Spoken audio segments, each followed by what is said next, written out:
সাগর, সূর্য এবং ক্রিকেটের এক অবিচ্ছেদ্য বন্ধন রয়েছে ক্যারিবিয়ান দ্বীপপুঞ্জের সাথে। ওয়েস্ট ইন্ডিজ ক্রিকেট শুধু একটি ক্রিকেট দল নয়, এটি 15টি ছোট বড় দ্বীপপুঞ্জের মানুষের সম্মিলিত আবেগ, সংগ্রাম আর স্বপ্নের এক উজ্জ্বল প্রতীক। এটি উপনিবেশিক শাসনের বিরুদ্ধে এক জাতি হিসেবে নিজেদের অস্তিত্ব জানান দেওয়ার এক মঞ্চ। একসময় তারা ছিল বিশ্ব ক্রিকেটের অপ্রতিরোধ্য শক্তি, যাদের সামনে বিশ্বের তাবৎ দল ছিল অসহায়। তাদের বোলিং ছিল আগুন, ব্যাটিংয়ে ছিল শিল্প এবং ফিল্ডিংয়ে ছিল ক্ষিপ্রতা। অথচ সেই সোনালী দিনের গৌরব আজ প্রায় ফিকে। এই প্রতিবেদনে আমরা দেখব কিভাবে এই দল শূন্য থেকে উঠে এসে বিশ্ব শাসন করেছিল এবং কিভাবে সেই সাম্রাজ্য আজ পতনের দিকে এগিয়ে যাচ্ছে। এই গল্প শুধু ক্রিকেটের নয়, এটি এক জাতির উত্থান পতনের এক মহাকাব্য।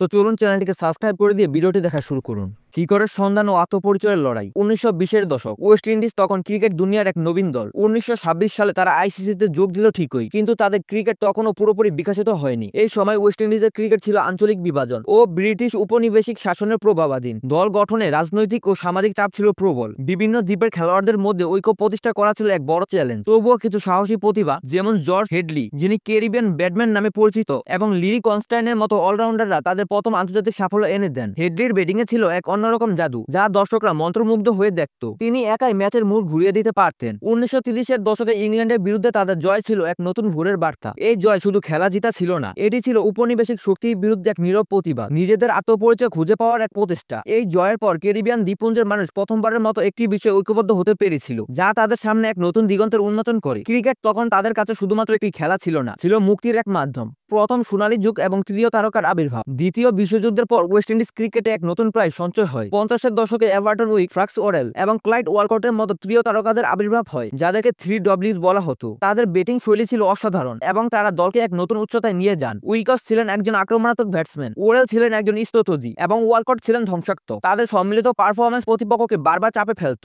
এই সময় গ্যারি সোবার্সের মতো সর্বকালের সেরা অলরাউন্ডারের উত্থান ঘটে, যিনি ব্যাট ও বল হাতে ম্যাচের ভাগ্য পরিবর্তন করে দেওয়ার ক্ষমতা রাখতেন। সোবার্স ছিলেন ক্রিকেটের এক জীবন্ত কিংবদন্তি, যার প্রতিভা কোনো নির্দিষ্ট গণ্ডিতে আবদ্ধ ছিল না। তিনি একই সাথে একজন top order batsman, fast bowler, spinner এবং সেরা ফিল্ডার ছিলেন। সনি রামদিন ও আল ভ্যালেন্টাইনের স্পিন জুটিও ছিল প্রতিপক্ষের জন্য এক দুঃস্বপ্ন। এই দুই স্পিনার একে অপরের পরিপূরক হয়ে প্রতিপক্ষ ব্যাটসম্যানদের বারবার বিভ্রান্ত করতেন। তাদের হাত ধরে ওয়েস্ট ইন্ডিজ ক্রিকেট এক সোনালী যুগের সূচনা করে। এই সময় অস্ট্রেলিয়ার শক্তিশালী দলের বিরুদ্ধে তাদের ফ্রাক্সওয়েল ট্রফি নিয়ে ঐতিহাসিক প্রতিদ্বন্দ্বিতা শুরু হয়, যা ক্রিকেট প্রেমীদের কাছে আজও এক রোমাঞ্চকর স্মৃতি। এই সময় থেকে ওয়েস্ট ইন্ডিজ এক দল হিসেবে নিজেদের প্রতিষ্ঠা করতে শুরু করে এবং ক্রিকেট বিশ্বে তাদের নাম ছড়াতে থাকে। বিশ্ব শাসনের একচ্ছত্র আধিপত্য এবং পেস বোলারদের রাজত্ব। 1970-এর দশকে ওয়েস্ট ইন্ডিজ ক্রিকেটের ইতিহাসের এক নতুন অধ্যায় সূচনা হয়। স্যার ক্লাইভ লয়েডের নেতৃত্বে দলটি অপ্রতিরোধ্য হয়ে ওঠে। 1975 এবং 1979 সালে প্রথম দুটি বিশ্বকাপ জয় করে তারা বিশ্বকে নিজেদের আগমন বার্তা দেয়। এই সময় তাদের দলে আবির্ভাব হয় ভিপ রিচার্ডসের মতো একজন বিধ্বংসী ব্যাটসম্যান, যিনি ব্যাট হাতে প্রতিপক্ষ বোলারদের উপর রীতিমতো তাণ্ডব চালাতেন। রিচার্ডসের ব্যাটিংয়ে ছিল এক অন্যরকম আত্মবিশ্বাস এবং এক ধরনের আগ্রাসন, যা বোলারদের মনে ভয় ধরিয়ে দিত। এছাড়াও ছিলেন রয় ফ্রেডারিক, গন গ্রিনেস এবং ডেসমন্ড হেন্ডসের মতো নির্ভরযোগ্য ব্যাটসম্যান। তাদের সম্মিলিত পারফরম্যান্স দলের ব্যাটিং লাইনআপকে এক দুর্ভেদ্য দুর্গে পরিণত করে। তবে ওয়েস্ট ইন্ডিজের আসল শক্তি ছিল তাদের pace attack. Jewel Garner, Michael holding, ম্যাকলম martial, Andy Roberts এবং কলিফ ফরিস্টের মতো বোলারদের নিয়ে গঠিত পেস ব্যাটারি ছিল ক্রিকেটের ইতিহাসের সেরা। জুয়েল গার্নার তার লম্বা শরীর দিয়ে বলকে উপর থেকে বাউন্স করাতেন, যা ব্যাটসম্যানদের জন্য ছিল এক দুঃস্বপ্ন। মাইকেল হোল্ডিং এর বোলিং এ ছিল এক অসাধারণ ছন্দ, যাকে বলা হতো উইম্পারিং ডিপ। ম্যাকলাম মার্শালের বলের গতি এবং সুইং ছিল অসাধারণ, যা তিনি দক্ষতার সাথে ব্যবহার করতেন। এই পেস বোলারদের শর্ট পিচ ডেলিভারি এবং গতিময় বোলিং এর সামনে প্রতিপক্ষ দলগুলো অসহায় ছিল। ব্যাটসম্যানরা হেলমেট পরে মাঠে নামলেও ভয়ে বুক কাঁপত।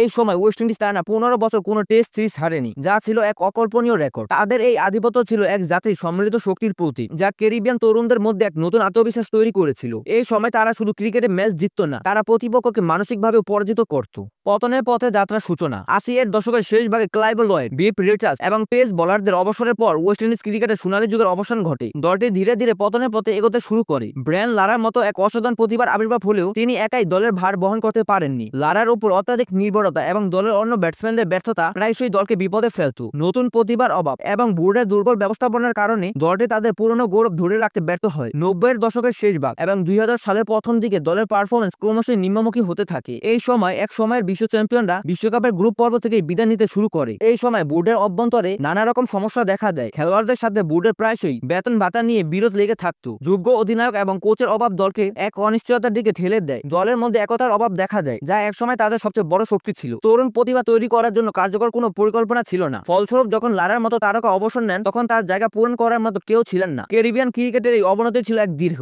এবং বেদনাদায়ক প্রক্রিয়া। টি-20 সংক্ষিপ্ত সাফল্য এবং বর্তমান সংকট। 2010 সালের পর ওয়েস্ট ইন্ডিজ ক্রিকেট নতুন আশার আলো দেখতে পায় টি-20 ফরম্যাটে। ক্রিস গেল, কাইরন পোলার্ড এবং ড্যারেন সামির মতো তারকাদের হাত ধরে দলটি 2012 এবং 2016 সালে দুটি বিশ্বকাপ জয় করে। এই সাফল্য ছিল এক ক্ষণিকের স্বস্তি, যা ক্রিকেট প্রেমীদের মনে আবার আশা জাগিয়েছিল। ক্রিস গেলের ব্যাটিংয়ে ছিল সেই পুরনো ক্যারিবিয়ান আগ্রাসন, যা দর্শকরা দেখতে ভালোবাসত। কিন্তু এই সাফল্য দীর্ঘস্থায়ী হয়নি। টি-20 ফরম্যাটের এই অতিরিক্ত মনোযোগ এবং টেস্ট ও ওয়ানডে ক্রিকেটের প্রতি অবহেলা দলের সামগ্রিক মানকে নিচে নামিয়ে দেয়। খেলোয়াড়রা বিভিন্ন টি-20 লিগে অংশ নিতে বেশি আগ্রহী হয়ে ওঠে, কারণ সেখানে আর্থিক লাভ বেশি ছিল। এর ফলে জাতীয় দলের প্রতি তাদের দায়বদ্ধতা কমে যায়। বর্তমানে ওয়েস্ট ইন্ডিজ ক্রিকেট এক গভীর সংকটের মধ্যে দিয়ে যাচ্ছে। বোর্ডের দুর্বল ব্যবস্থাপনা, ঘন ঘন অধিনায়ক ও কোচ পরিবর্তন এবং ঘরোয়া ক্রিকেটের মান নিম্নমুখী হওয়া এর প্রধান কারণ। এর ফলস্বরূপ 2023 সালের ওয়ানডে বিশ্বকাপে দলটি যোগ্যতা অর্জন করতে পারেনি, যা একসময় বিশ্ব শাসন করা একটি দলের জন্য চরম লজ্জাজনক। এই ব্যর্থতা আবারও প্রমাণ করে যে ক্যারিবিয়ান ক্রিকেট এক গুরুতর সমস্যার মধ্যে দিয়ে যাচ্ছে এবং পতনের পথে এগোচ্ছে। এমনকি 2024 সালের টি-20 বিশ্বকাপ নিজেরা হোস্ট করা সত্ত্বেও গ্রুপ পর্ব থেকে বিদায় নিয়েছিল, যা ছিল ওয়েস্ট ইন্ডিজের জন্য আরেকটি লজ্জাজনক ঘটনা। এবং এরপরে যখন Kieron Pollard, Sunil Narine, DJ Bravo এবং সম্প্রতি আন্ডার রাসেল অবসরে যাওয়ায় দলটির যা সামর্থ্য ছিল তাও যেন হারিয়ে ফেলেছে। বর্তমানে ওয়েস্ট ইন্ডিজ তাদের ঘরের মাটিতে যেভাবে সিরিজ হারছে এবং হোয়াইট ওয়াশ হচ্ছে, তাতে বোঝা যাচ্ছে ওয়েস্ট ইন্ডিজ ক্রিকেট কতটা দুর্দশার মধ্যে দিয়ে যাচ্ছে। পরিশেষে বলা যায়, টিম হিসেবে ওয়েস্ট ইন্ডিজের উত্থান এবং তাদের বর্তমান সংকটের পথে এগিয়ে চলা সত্যিই এক বেদনাদায়ক কিন্তু অনুপ্রেরণামূলক গল্প। এই গল্প শুধু ক্রিকেটের নয়, এটি একটি জাতির আত্মবিশ্বাস, গর্ব এবং সেই গর্ব হারানোর এক করুণ ইতিহাস। তবে ক্রিকেটের এই মহাকাব্যের শেষ পৃষ্ঠে এখনো লেখা হয়নি। হয়তো আগামীতে কোনো এক নতুন প্রজন্ম আবার তাদের পুরনো গৌরব ফিরিয়ে আনবে এবং ক্রিকেটের সেই সোনালী দিনের সাক্ষী হয়ে থাকবে। সেই দিনের অপেক্ষায় রইল ক্রিকেট প্রেমী মানুষ। তো এখানে শেষ করছি আজকের এই ভিডিওটি যদি ভালো লেগে থাকে তাহলে অবশ্যই ভিডিওটিতে একটি লাইক দিন এবং বন্ধুদের সাথে শেয়ার করুন। আর আমাদের স্পোর্ট ইনফরমেশন ইউটিউব চ্যানেলটিকে অবশ্যই সাবস্ক্রাইব করুন। ধন্যবাদ।